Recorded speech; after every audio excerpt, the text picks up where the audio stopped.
Good morning students, આપ સૌનું સ્વાગત છે હેરી સર ઇંગ્લિશ ચેનલની અંદર.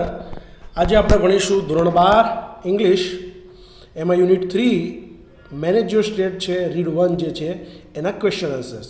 આગળના વિડીયોઝની અંદર આપણે આ જે લેસન્સ છે એની શોર્ટ નોટ્સ છે એ જોઈ ગયા.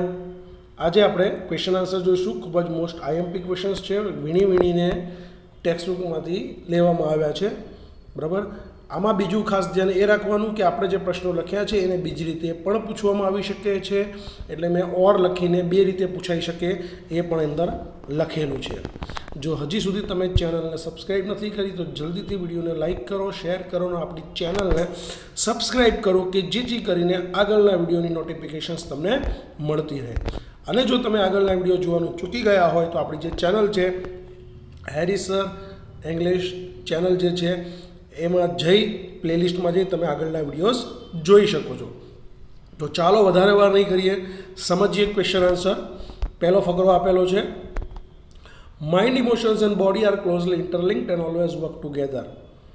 It helps you distinguish them more clearly if you try to understand them separately. ધ્યાનથી જુઓ, જો તો ફકરો તમે વાંચેલો હશે તો તમે સવાલ જે છે એ સમજી શકશો. જો સવાલ સમજશો તો તમને જવાબ શોધવામાં વધુ સરળતા પડશે. તો પહેલો ક્વેશ્ચન છે, what R closely related, how do they work. કે કઈ વસ્તુ જે છે એ ક્લોઝલી રિલેટેડ છે અને કેવી રીતે કામ કરે છે. તો આપણું mind, hour mind, body and emotions R related છે. કેવી રીતે કામ કરે છે? They always work together. તેઓ હંમેશા જોડે મળીને કામ કરે છે. ખ્યાલ આવી ગયો. સેકન્ડ નંબરનો ક્વેશ્ચન છે, what do you mean by mental abilities. Mental abilities છે એનો અર્થ તમે શું કરો છો, તમારા મતે શું કહેવાય? તો સીધું ટેક્સ્ટબુકમાંથી તમને મળી જ જાય છે. ડુ છે અને મેન્ટલ એબિલિટીઝ છે, યુ છે, કરતા છે એટલે સાદો વર્તમાનકાળ છે. તો અવર મેન્ટલ એબિલિટીઝ મીન ક્રિયાપદનું મૂળ રૂપ આવશે કારણ કે ડુ છે. જો ડઝ હોત તો એસકેએસ આવત. Our mental abilities mean our capacity to concentrate. આપણી જે બીજી લાઇનમાં જુઓ લખેલું છે ફકરામાં, capacity to concentrate, to take in new information, to remember old and new information and to be in a position to think logically. એટલે કે આપણી માનસિક ક્ષમતાઓ આપણને ધ્યાન કેન્દ્રિત કરવામાં, નવી માહિતી અને જૂની અને નવી માહિતી યાદ રાખવામાં અને તર્કબદ્ધ રીતે વિચારવામાં મદદ કરે છે. ત્રીજા નંબરનો ક્વેશ્ચન છે, why do you need your mental capacity. તમારે મેન્ટલ કેપેસિટીની જરૂર કેમ પડે છે? તો you need your mental capacity. શા માટે જરૂર પડે છે? તો ચોથી લાઇનમાં જોઈ લો. You need your mental capacity on order to study, અભ્યાસ કરવા માટે, વર્ક, કામ કરવા માટે, to impose a constructive and workable order in your life, રચનાત્મક અને કાર્યાત્મક કામ કરવા માટે, and to make rational day to day decisions, અને રોજે રોજના નિર્ણય લેવા માટે. તો દોસ્તો, આ જે છે ફકરામાંથી ક્વેશ્ચન જે 3 જે છે એ લેવામાં આવે છે, અહીંયા તમને પૂછેલા છે. ચાલો જોઈએ નેક્સ્ટ પેરેગ્રાફ. પછીનો ફકરો છે જે 2 લાઇનનો છે, the mind is the rational and logical part of you that helps you to make unemotional choices, to store and retrieve information and to order and calculate. It is the counterpart of the emotion. Emotions જે છે એનો counterpart છે. તો number 4નો question છે, what is the rational and logical part of you. કે આપણો જે છે રેશનલ એન્ડ લોજિકલ પાર્ટ કયો છે? તો શું છે? Mind. The mind is the rational and logical part of our body. મન જે છે એ આપણા શરીરનો રેશનલ, વૈચારિક એન્ડ લોજિકલ, તર્કબદ્ધ રીતનો ભાગ છે. How does the mind help you. Mind આપણને કઈ રીતે મદદ કરે છે? તો the mind helps us. Does વત્તા હેલ્પ માઇન્ડ છે ક્રિયાપદ છે એટલે કેસ લાગી જશે. The mind helps us to make unemotional choices, to store and retrieve information and to order and calculate. કે માઇન્ડ જે છે એ આપણને ભાવનાત્મક પસંદગી, માહિતીનો સંગ્રહ અને નિયંત્રિત કરવામાં મદદ કરે છે. નેક્સ્ટ પેરેગ્રાફ જોઈએ. Do you find yours reacting in any on the following ways. શું તમને નીચે ક્યારેય આ પ્રકારની પદ્ધતિમાં તકલીફો પડી છે? તો છે, યુ ફાઇન્ડ ઇટ ડિફિકલ્ટ, જો 6 ડિફિકલ્ટીઝ જે લખેલી છે તમે ધ્યાનથી વાંચી જાઓ અને સમજી જાઓ. You find it difficult to concentrate on things. તમારે વસ્તુઓ પર ધ્યાન કેન્દ્રિત કરવામાં મુશ્કેલી પડે છે. Your memory is letting you down frequently. તમારી યાદશક્તિ તમને દગો દે છે. You have lots of things on your mind but can not grasp clear thought. તમે ઘણો બધો વિચાર કરો છો પણ એક વિચાર પર પકડ મેળવી શકતા નથી. You are often undecided these days. આ દિવસોમાં તમે અનિશ્ચિત રહો છો. And this is untypical for you. આના તમારા માટે સામાન્ય નથી. You make no longer do task that you were able to complete quite quickly before. કે તમે જે કામ પહેલાં ઝડપથી પૂરું કરી શકતા હતા એને પૂરું કરવામાં વધારે સમય લો છો. You start lots of things but don't finish any. તમે ઘણી બધી વસ્તુ એક સાથે કામ કરો છો પણ એક સાથે પૂરી કરી શકતા નથી. આ બધા પ્રોબ્લેમ્સ છે. અને જો આ બધું હોય, if yes, then it gives a sign of mental stress present in you. તો તમારામાં મેન્ટલ સ્ટ્રેસ છે. The better you deal with stress, the less your mental capacity will be affected. જેટલી તમે વધારે ડીલ કરશો એટલી ઓછી અસર થશે.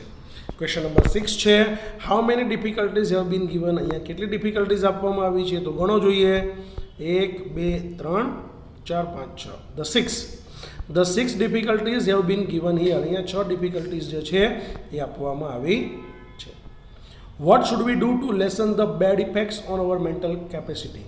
એટલે કે આપણી માનસિક જે ક્ષમતા છે એની ઉપર ઓછી અસર થાય, ખરાબ અસર, એના માટે શું કરવું જોઈએ ઘટાડવા માટે. To lessen the bad effects on our mental capacity ઘટાડવા માટે we should deal with stress in a better way. આપણે સ્ટ્રેસ સાથે વધુ સારી રીતે ડીલ કરવી જોઈએ. ખ્યાલ આવી ગયો દોસ્તો. આગળ જઈએ. Basically the day hasn't even started but you are already in A trees. હજી દિવસની શરૂઆત નથી થઈ, તમે મૂંઝવણમાં આવી ગયા છો. What is happening is that your mind is racing ahead you and anticipating how tired and stress you feel once you have completed the task ahead. ઘણા બધા જે આપણે સવારથી જ વિચારી જઈએ છીએ કે શું થશે અને અગાઉથી જ ધારણા કરી લઈએ છીએ કે આપણે દિવસના અંતે કેટલા થાકી જઈશું અને તેના કારણે તાણ વધે છે.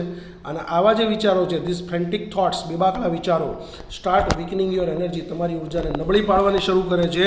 એન્ડ એઝ અ રિઝલ્ટ, અને પરિણામે you are entering in to a busy day. તમે વ્યસ્ત દિવસમાં દાખલ થાવ છો with only half of our normal energy, તમારી નોર્મલ એનર્જી સાથે.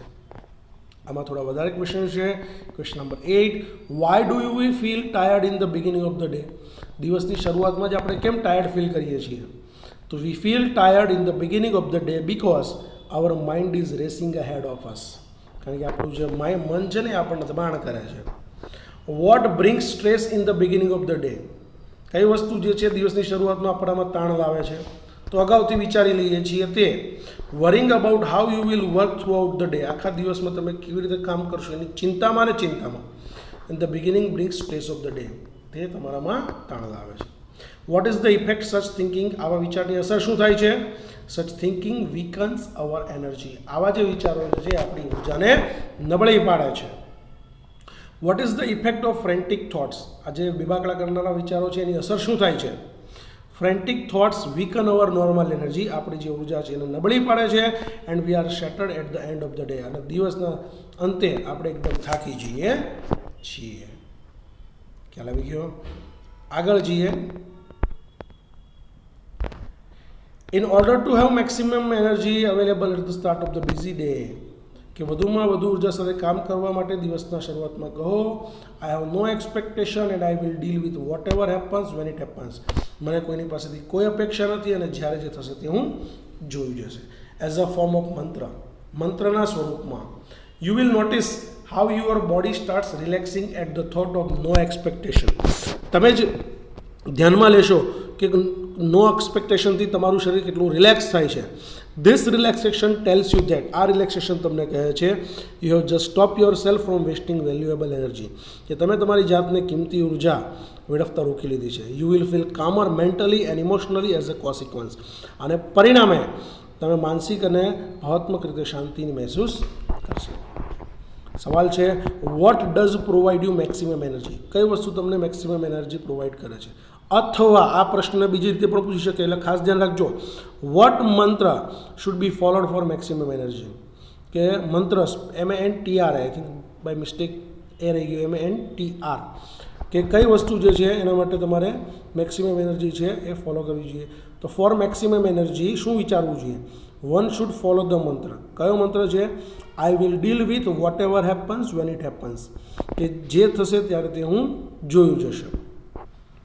વોટ ફિલિંગ્સ ડઝ ધીસ મંત્ર ગીવ? આ મંત્ર જે છે કઈ લાગણી આપણને આપે છે? અથવા how will one feel? One એટલે એક નહીં, વન એટલે કોઈ વ્યક્તિ. અહીંયા વન એટલે શું થાય? વ્યક્તિ. એ ખાસ ધ્યાન રાખજો. Feel as a result of the મંત્ર. કેવી લાગણી અનુભવે છે વ્યક્તિ? As a result of the મંત્ર ફોલોવિંગ, કે નીચેના મંત્રને પરિણામે વન એટલે કે વ્યક્તિ અથવા કોઈ, one will feel calmer mentally and emotionally, કે માનસિક અને ભાવાત્મક રીતે શાંતિ અનુભવે છે. 14 નંબરનો ક્વેશ્ચન છે what will one notice at the thought of no expectation? No expectation જે છે એના વિચારથી કેવું શું ધ્યાનમાં આવશે? શું માણસ નોટિસ કરશે? તો at the thought of no expectation, આ નો એક્સપેક્ટેશનના થોટથી વન વિલ નોટિસ ધેટ, એ માણસ જોશે કે ધ બોડી સ્ટાર્ટ્સ રિલેક્સિંગ, કે બોડી જે છે એ રિલેક્સિંગ થવાની શરૂઆત થઈ ગઈ છે. What does the relaxation tell one to do? Relaxation જે છે એ શું કરવાનું કહે છે? The relaxation tells that, relaxation કહે છે કે you have just stop yourself from wasting valuable energy, કે તમે તમારી જાતને કિંમતી જે એનર્જી છે એ વેડફતા રોકી લીધી છે. વિચ મંત્ર should we follow two gate relaxed? અને રિલેક્સ થવા માટે આપણે કયા મંત્રને ફોલો કરવો જોઈએ? તો સીધો જવાબ લખ્યો છે મંત્ર I have no expectation and I will deal with whatever happens when it happens, કે મને કોઈની પાસેથી કોઈ અપેક્ષા નથી અને જ્યારે જે થશે તે જોયું જશે. આગળ જઈએ દોસ્તો. You can use this self hypnosis. Self હિપ્નોસિસવાળી જે ટોપિક છે એમાંથી લેવામાં આવ્યું છે. To relieve mental stress, try the following exercise, it becomes easier with your eyes close. આંખો બંધ કરીને વધુ સરળતા બનશે. Settle back in a chair and close your eyes. ખુરશી પર બેસી જાઓ અને આંખો બંધ કરો. Start counting backwards from 99 to 70. 99 થી 70 ઉલટી ગણતરી કરો. Count slowly to fit in with your breathing, અને ધીમે ધીમે શ્વાસ સાથે ગણતરી કરો. ક્વેશ્ચન નંબર 17 છે what are the ways to relieve mental stress? કે ભાઈ મેન્ટલ સ્ટ્રેસ રિલીવ કરવા માટે કયા કયા માર્ગ છે? અથવા બીજી રીતે પણ પૂછી શકે vote should one to do relieve mental stress? કે માણસે મેન્ટલ સ્ટ્રેસ દૂર કરવા માટે શું કરવું જોઈએ? To relieve mental stress one should use the self hypnosis state.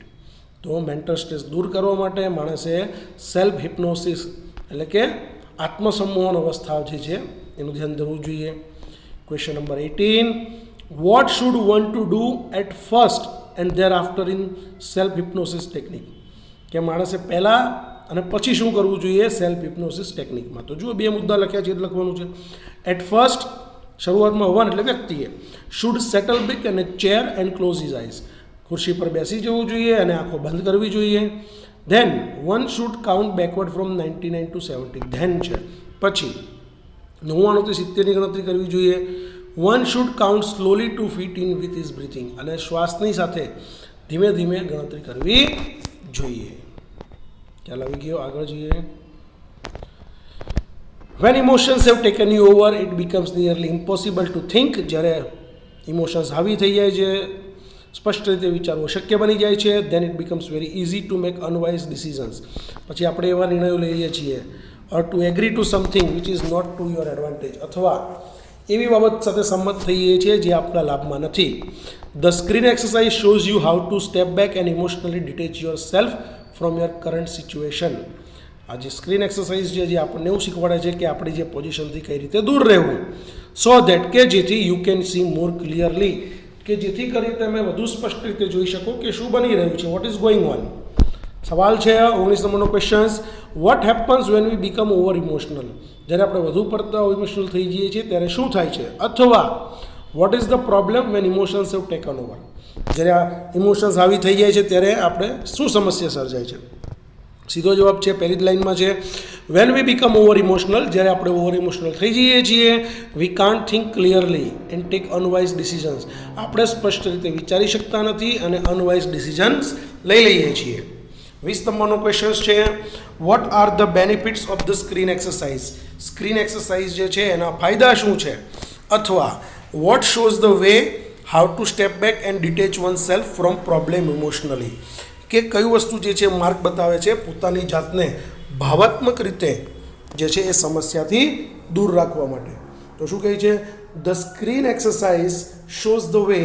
Screen exercise એ રસ્તો બતાવે છે how to step back and detach oneself emotionally from the problems. બરાબર, પહેલા જવાબ છે એમાં સ્ક્રીન એક્સરસાઇઝ શું રસ્તો બતાવે છે એવું કીધેલું છે, અથવામાં નીચે એવું પૂછ્યું છે કઈ એક્સરસાઇઝ જે એવો રસ્તો બતાવે છે. બંનેનો જવાબ છે સેમ આવે છે, એટલે ખાસ ધ્યાન રાખજો. ચાલો આગળ વધીએ નેક્સ્ટ ક્વેશ્ચન્સ તરફ. When life becomes too hectic, જ્યારે જિંદગી ખૂબ જ દોડધામવાળી બની જાય, we can end up in feeling mentally and tied in knots. આપણે ગૂંચવાઈ જઈએ છીએ. Nothing seems easy and positive, કોઈ વસ્તુ જે સરળ અને હકારાત્મક નથી લાગતી. પેસિમિઝમ સેટ્સ ઇન, નિરાશા જે છે એ અંદર ઘૂસી જાય છે. And we can not see a way of our current problem, અને આપણે કરંટ પ્રોબ્લેમ છે એમાંથી માર્ગ જોઈ શકતા નથી. We can open a source of optimism with the technique of anticipating success. સફળતાની પૂર્વધારણાનો વિચાર કરીને આપણે આશાવાદ તરફ આગળ વધી શકીએ છીએ. ક્વેશ્ચન નંબર 21 શું કહે છે? When do we get tired and tied in notes, કે આપણે ક્યારે મૂંઝવણમાં મુકાઈ જઈએ છીએ અને થાકી જઈએ છીએ? કે જ્યારે જિંદગી દોડધામવાળી બની જાય. તો we get tired and tied in knots when life becomes too hectic, જ્યારે જિંદગી ખૂબ જ દોડધામવાળી બની જાય. નેક્સ્ટ ક્વેશ્ચન છે what happens when life become hectic, જ્યારે લાઈફ હેક્ટિક બની જાય દોડધામવાળી ત્યારે શું થાય છે? તો વેન લાઈફ બીકમ્સ, જ્યારે hectic, there is confusion and pessimisms all around. બરાબર, ત્યારે જિંદગી કેવી બની જાય છે? કન્ફ્યુઝન થાય છે અને આસપાસ નિરાશા વધી જાય છે. What happens when pessimism sets in, નિરાશાવાદ આવી જાય ત્યારે શું થાય છે? તો વેન પેસિમિઝમ સેટ્સ ઇન, જ્યારે પેસિમિઝમ અંદર ઘૂસી જાય છે, nothing seems easy and positive, કોઈ વસ્તુ સરળ અને હકારાત્મક નથી થતી. Question number 24 the opposite of optimism from the text is. આ ફકરાની અંદર જે ઓપ્ટિમિઝમ છે એનો વિરોધી શું થાય છે? ઓપોઝિટ તો છે pessimism. The opposites of optimism is pessimism. ચાલો જી આગળનો પકડો. શું કહે છે? Make sure you don't get all tangle up in consideration about the situation will resolve itself. એવું ના વિચારતા કે સમસ્યા પોતાની જાતે ઉકેલાઈ જશે. It will look after itself as long as you keep your aim firmly in mind. જેટલું તમે તમારા મગજની અંદર ધ્યેય નિશ્ચિત રાખશો એટલું વધુ સરળ બનશે. If you stay focus on a positive outcome, જો પોઝિટિવ આઉટકમ પર રહેશો, you can think more clearly and you will make better decision. તમે વધુ સ્પષ્ટ રીતે વિચારી શકશો અને સારા નિર્ણય લઈ શકશો. Which will eventually lead to the desire results, અને પરિણામે ઈચ્છિત જે પરિણામો તરફ તમે મેળવી શકશો. તો સવાલ છે make sure you don't get tangle up in the consideration about how the situation will resolve itself. આ જે લાઈન લખેલી છે what do you understand by the underline words, તો જે અંડરલાઇન કરેલા શબ્દોથી તમે શું સમજો છો? એટલે એવું કહે છે ઉપરની લાઈનનું મિનિંગ સમજાવું છું. ખાતરી કરજો કે તમે આ બધી સિચ્યુએશનને ઉકેલવામાં અંદર ગૂંચવાઈ ના જતા. જેનો જવાબમાં છે by the underline words. Underline words દ્વારા કહેવા માગે છે I mean to be trap or confuse, કે ફસાઈ જવું અથવા કન્ફ્યુઝ થવું થાય છે એનો અર્થ. 26 નંબરનો ક્વેશ્ચન છે what should one do to be able to think clearly and take better decision. સ્પષ્ટ રીતે વિચારવા માટે અને સારા નિર્ણયો લેવા માટે વ્યક્તિએ શું કરવું જોઈએ? તો કહે છે to be able to think clearly and take better decisions. સ્પષ્ટ રીતે વિચારવામાં અને યોગ્ય નિર્ણય લેવા માટે one should stay focus on a positive outcome, કે વ્યક્તિ હકારાત્મક વિચારો જે છે તેના તરફ ધ્યાન આપવું જોઈએ. તો દોસ્ત અહીંયા જે છે એ 26 ક્વેશ્ચન જે છે મેનેજ યોર સ્ટ્રેસ જે છે એમાંથી અહીંયા પૂર્ણ થાય છે. બહુ સરળતાથી આજે તમે સમજીને તૈયાર કરશો તો તમારે સમજવામાં સરળતા રહેશે. આશા રાખીએ છીએ કે આ વિડીયોમાં તમને ખ્યાલ આવ્યો હશે. આ વિડીયોને વધુમાં વધુ લાઇક કરો, શેર કરો, સબસ્ક્રાઈબ કરો. ત્યાં સુધી આપણે ફરી મળીશું નેક્સ્ટ વિડીયોમાં. Stay home, stay safe. જય હિન્દ.